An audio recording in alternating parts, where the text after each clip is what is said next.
like we just came into the game without the physicality we needed, and we were there mentally, but we just weren't there physically. We were kind of flying around crazy, not under control. We just needed to become collected. Halftime, we came into the locker room. Coach got us breathing up and down, and we came back out and we fought a very good second half. I think it was a team effort for sure. We win and we lose as a team. We just we got fired up in the beginning. We should have started a little stronger, but somebody got to start that, and I always like to lead it, and anybody can do it on our defense. So what changed then in the second half? What made you guys stronger? I think just refreshing and just being like, we're here, it's now. We've been training all summer for this, and it kind of just gets tense in the moment, and we just got to calm down and just do our assignments. All right. What are you looking for next week? A win. I'm looking for a win, of course, but I'm looking for us to play as a team.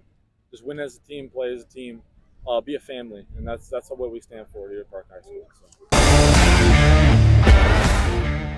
I felt like in the first half we just came out really not like us. I'd say we just came out down. We weren't. I just feel like they're just like outpowering us. And we won the second half. Locker room, we just talked about it, what they did, what they were doing good, and what we could do to stop it. And we kind of ended up mastering it. In the second half, defense played great. We got some tackles, some big turnovers, and yeah. Is it always a tough game to come out when it's Eastridge right away? Yeah, it is because we perfect our craft in the whole off season, and then once we come out here and then, we lose or something like that, it's just dang, what happened to it? You know what I mean? So yeah, it kind of sucks, but it was a really good game, and we're a good team. Next week, Burnsville. Right. What are you looking to maybe change, do the same? Right. Burnsville, we just gotta come out strong. That's the thing. The reason why we lost this game is we did come out strong, and I feel like if we just come out strong, stay disciplined, keep our eyes on our man, it should be good. Game one, delayed, cold, rainy. Talk about the first game against Eastridge. Yeah, actually, it was the most fun after the delay when we could finally tell the kids we got to get outside. The eruption that came both from their team and our team in the locker, you could hear it through the whole, and that was really cool, an atmosphere to hear it coming from multiple sides, because clearly these schools like playing each other and like competing against each other. And then we came out. We started a little slow, but I was most proud with how we finished. To give a good team a head start on you, it's hard to catch up, right? And so we fought and we battled, and I felt we continued to get better as the game went on.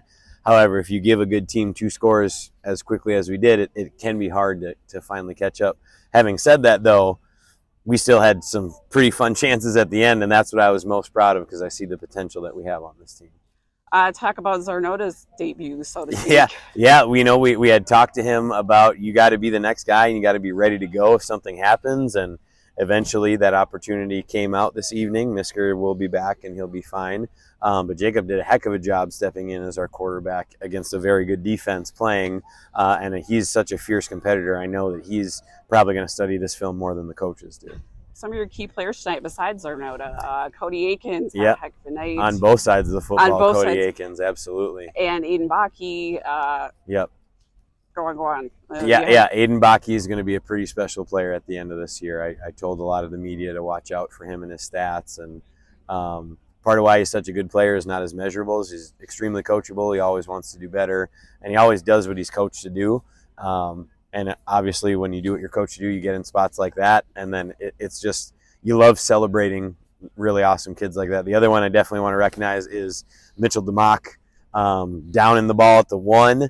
I really felt like that was a momentum shifting play, and not just because they were backed up, but our team got a little spark back after that. So I want to commend him as well. You had Matthew Commande, another one, really strong performance tonight. Yep, as a wide receiver, and he's just a junior, so I know he's going to learn. We got to fix his celebrations at the end, but I don't mind him bringing some energy to his play. And Mr. Carr as well, Zach Carr. Yeah, he might only be I don't even know what he is on the roster, but he's probably a couple inches taller and 30 pounds heavier than he actually is. But he has a ferocity and physicality that he plays the game with that just makes an old defensive guy smile.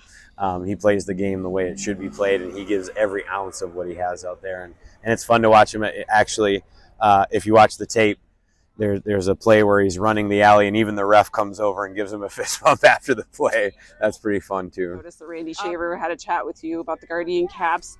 Wanted to know, is there anyone else that you know of right now besides the Wolfpack that are using the Guardian caps during the game? As a team, I don't believe so. I'm sure that somebody's probably trying it out this year, but I know a number of programs are having certain student athletes wear those Guardian caps in game. I just don't know if there's a full team doing it. I will say after last year and talking to that, there's a number of teams that are always wearing them in practice now. So we'll see. I know that it's coming. Actually, one of the referees asked me if I felt it should be a state law for safety. And I said, this is just my football coach opinion, but when you wear those caps, it makes the game safer. I think that anything we can do to make this game safer is a great idea. No, they don't play the game any differently. They don't coach the game any differently. They're still running around and playing football. So we don't notice it at all. And I take comfort in knowing that I can look every mother in the eye and say we're doing everything we can to keep your student athletes safe. Next week is Burnsville. What are you looking for there? Yeah, I'm giving them the weekend off, to be honest, because I want them to rest. I want them to get away. We've had a long 2 weeks of camp. We had a very physical, very emotional game here. We just need to rest. I have not looked at any tape of them. I have no idea what we're going to get. However, I do know that they always have athletes. We've had some very good battles going all the way down to the wire the last several years. I would anticipate nothing different from that perspective. So I don't know what we got, but I think our guys are going to be really hungry and ready to work this next week. All right.